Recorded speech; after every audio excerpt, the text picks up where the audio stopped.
In this video, we talk about 4 big financial moves that you need to get done before you turn age 65. Miss these and they will be gone forever. Coming up next on Holy Schmidt. Holy Schmidt! Gang, there's something that almost nobody warns retirees about, or soon-to-be retirees, and that is there's a window between age 60 and 65 that has a series of things that need to get done. Otherwise, most of the time, you lose the opportunity to do them. Let me explain. Christine Bentz, Director of Financial Planning and Retirement at Morningstar, published research in May of 2026. Her research was about the highest returning actions you can take going into retirement. And if you look at that list, there are several that you can't do after age 65.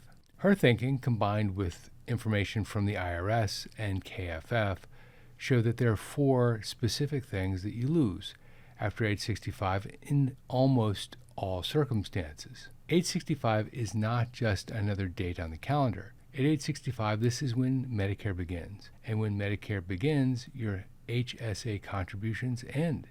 It's also the day that you need to start worrying about the 2-year lookback for Medicare Part B premium increases. And then there's one more that closes actually the day you turn age 64. And we're going to look at each one of these in detail. By the end of this video, you're going to have a checklist that you can put on your refrigerator so that you don't miss any of these important deadlines. Point number 1, use the age 60 to 63 super catch-up window before it disappears. This is a move that almost nobody talks about, yet it could be the single most lucrative thing you could do before you reach age 65. Because most people think a catch-up contribution is a catch-up contribution. When you turn 50, you are allowed to contribute more to your 401k. It's called a catch-up contribution. And so from age 50 onward, you put more in, and that was about it. But the Secure Act of 2022 created a new additional contribution bracket. You can contribute more, even more, from age 60 through 63, 60, 61, 62, 63. How much more can you contribute with the new super contribution? $11,250. That's on top of the $24,500 that you can already contribute at age 50 plus. So if you're age 62, for example, in 2026, you can contribute $35,750 to your 401k. But here's the part that makes this a cliff. It is use it or lose it, because once you turn age 64, you can no longer make this additional super contribution. You drop back down to the regular $8,000 catch-up after that. So you have a 4-year window, and after that 4-year window is gone, it's gone. Let me put some real numbers on what this is worth. The difference between the regular catch-up and the super catch-up is $3,250 per year. If you contribute $3,250 more per year between age 60 and 63, that's an additional $13,000 of contributions to your 401k that you couldn't have made. At a modest return of, say, 6%, that grows to $60,000 by the time you reach age 80. For a married couple where both partners qualify, you can double that. So we're talking about real money here. And one last point for you high earners out there, starting in 2026, if you make more than $150,000 per year, your catch-up contribution and your super catch-up contribution can only be contributed to a Roth. In other words, you have to pay tax on it. Now, that's not necessarily a bad thing if all the rest of your money is going into a traditional 401k, but that's offset by the fact that you're in a much higher tax bracket if you're exceeding certain limits. Now, you need to confirm 3 things with your employer before you do this. First, do they offer a super catch-up? Because not all employers do. Second, do they offer a Roth portion of the 401k? Because not all employers do. And third, are they set up to make this type of payment? Because not all employers are. If you're 60, 61, 62, or 63, and you don't know whether your plan offers a super catch-up or not, that's a question that is of paramount importance. It's something that you should ask your HR department today or tomorrow, not next week or next year. The next point, understand and lock in your Medicare enrollment plan. This is a point that catches some people off guard. Medicare has something called an initial enrollment period. It's 3 months before your 65th birthday month, the month you turn 65, and 3 months after that month. And for those of you that were born on the 1st, then you move everything forward a month. So if you were born on April 1st, pretend that you were born in March. If you miss that window without a qualifying exception, Medicare charges you a 10% penalty for every 12 months that you go beyond the period where you're supposed to sign up. They increase your premium, your Part B premium, by 10%, and that is a lifetime increase. It doesn't go away at any point in the future. What is the exception? If you work for an employer with 20 or more employees, or your spouse works for an employer with 20 or more employees, and you have health insurance through that employer, that's what's called creditable insurance. If you are on their plan, you don't need to enroll in Medicare at age 65. But when you or your spouse eventually leaves that employer, you have an 8-month window to enroll in Medicare. And if you don't enroll in Medicare at that point in time, then you will be paying the penalties that we talked about. Now, a question that usually comes up here is, well, what about COBRA? That is, in essence, my employer's health insurance. I have a right to pay for COBRA and use or stay on my employer's plan. That is not considered creditable insurance, and therefore it will not satisfy that 8-month rule. So if you retire at age 65 and you like the coverage, so you go on COBRA for 18 months and then try to enroll in Medicare, you will very likely be facing a Part B premium increase permanently. And if you have retiree health benefits from a previous employer, it works the same way. Retiree health insurance is not the same thing as employer insurance, and it is not considered creditable. In both of those circumstances, and in many others, age 65 is a hard deadline. So it's something you want to put on your calendar and make sure that you don't miss. Point number 3, make sure that you understand you need to stop contributing to your health savings account 6 months before you enroll in Medicare. And this one catches out even the most financially savvy because the rule doesn't make a lot of sense. One of the reasons the rules seem so archaic is that HSA accounts have a triple tax benefit, and as a general rule of thumb, when something provides you with a better tax benefit, it has more rules attached to it. So when something has a triple tax benefit, some of the rules attached to it might have been put in place simply because somebody somewhere thought it was a good idea to add more rules. What's a triple tax advantaged account? The money goes in without paying tax on it. So you put the money in with pre-tax income. It grows tax deferred. And when you take it out, if you use it for qualified expenses, you don't pay tax on the growth or the original contribution.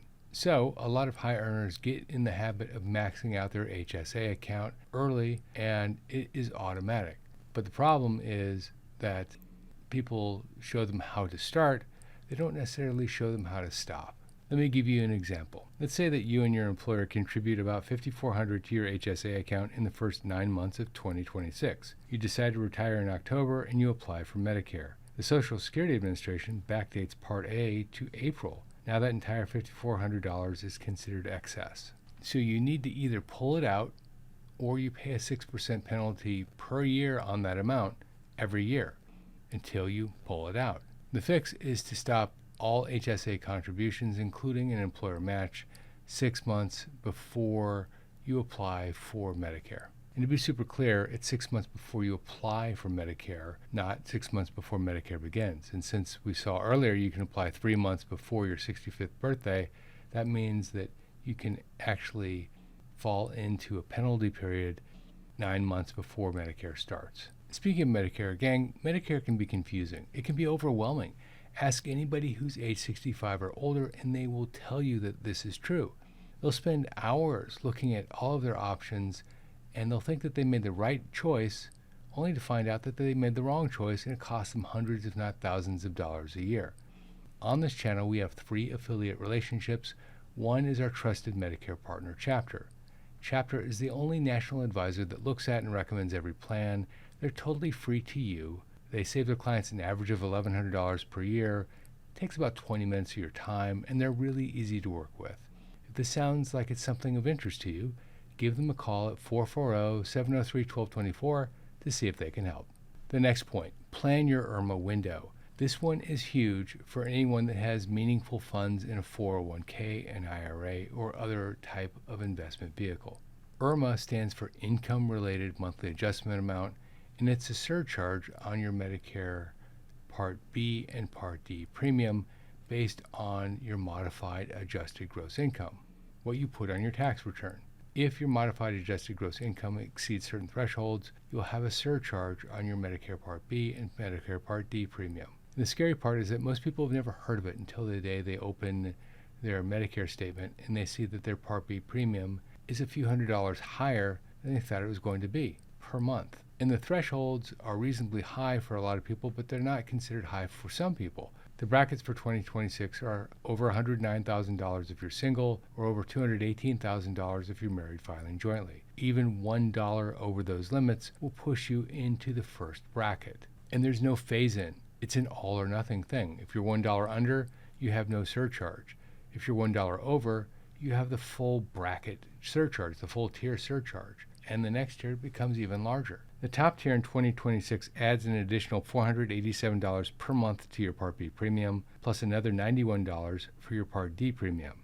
That means that a high-income couple pays an additional $13,800 per year in surcharges, and that's before you get into the cost of the Medigap plan or the Medicare Advantage plan. And here's the part that matters most at age 65. IRMAA uses a 2-year look-back. What does that mean? It means in 2026, they look at your 2024 income. What this means is that whatever you earned at age 63 becomes the benchmark for your Medicare Part B increase and Medicare Part D increase at age 65. And the gap, ages 63 and 64, are what financial planners call the IRMAA window. What is an IRMAA window? These are the years where your earned income is usually lower because you may have already retired. And you're not collecting Social Security if you're waiting until, say, age 67 or 70 because you want to have the highest Social Security payment. And you won't be taking required minimum distributions because those don't happen for another 8 to 10 years. They start at 73 or 75, depending on when you were born. This is the cleanest tax window most people will see for the rest of their life, and they know that. And so this is when a lot of people do Roth conversions. But every move counts towards your modified adjusted gross income, and every dollar over the IRMAA threshold can trigger a surcharge that lasts an entire year. Here's a not uncommon type of scenario. A single filer, age 63, has $90,000 in income from part-time work, dividends, and a small pension. That's $19,000 below the IRMAA Tier 1 threshold. They could potentially do roughly $19,000 in Roth conversions that year. But if they convert $19,001, they trigger an extra $974 per year in Medicare premiums starting at age 65. That last dollar just cost them more than it was worth. The broader financial planning window from age 60 to 65 is one of the most valuable that retirees will see. And they don't know it. At least a lot of them don't know it. And the decisions you make in that window lock in costs and benefits for decades to come. But you don't want to get it wrong. Miss the super catch-up window between 60 and 63, and you can walk away from up to $13,000 of additional contribution room you can't get back later. A late Medicare enrollment costs you 10% per year every year for the rest of your life. An HSA mistake can cost you 6% per year compounded every year that the excess sits in your account, and an IRMAA cliff costs you $974 per year per person. Add it up, and a retiree who gets all 4 of these wrong can miss tens of thousands of dollars in additional retirement savings and have thousands of dollars of penalties. So if you're between 60 and 65, here's what to do this month. First, if you're 60, 61, 62, or 63, call your 401k plan administrator this week. Confirm 3 things. 1, does the plan offer the super catch-up? 2, are you set to take advantage of it in the payroll? 3, if your prior year wages from that employer exceeded $150,000, does your plan offer a Roth 401k for the catch-up portion? Next, make sure you understand that with your health savings account, you have to stop contributing 6 months before you apply for Medicare. Finally, run your IRMAA numbers, understand what your modified adjusted gross income is, and make sure that you don't exceed those thresholds. Or at least if you do, you plan on it. You know it's coming. Pull out last year's tax return, find your modified adjusted gross income on line 11 of your Form 1040, add back any tax-exempt interest, and compare it to the IRMAA thresholds for the year you turn 65. If you're close to a cliff, slow down your Roth conversions. It's better to be a little under than even $1 over. You can always contribute more next year. Now, none of this requires you to have a financial advisor to look at these scenarios, but it does require you to understand that all four work together. A late Medicare enrollment to keep your HSA open might cost you a 10% lifetime penalty, for example. A super catch-up contribution can lower your modified adjusted gross income in your IRMAA window, which lowers your Medicare premium 2 years later. A Roth conversion, which might help your future tax bill, could push you over an IRMAA cliff. The retirees who win in this window do it because they look at all of this as one decision, not four separate decisions. This is also why I'm a big believer in writing things down. Take a single sheet of paper and draw a line from top to bottom, right through the middle, and from left to right through the middle. You have 4 different boxes. Under each one, write your specific deadline date and the specific dollar amount you're trying to manage. Tape it somewhere so you'll see it, update it once a year, and that's it. That's the plan. If you like this video, check out that video. Many retirees don't know that this Roth conversion window closes in 2028. Also, if you have questions about Medicare, don't forget to give our partner Chapter a call, 440-703-1224, to see if they can help. This is Geoff Schmidt, and I will see you in that window right there.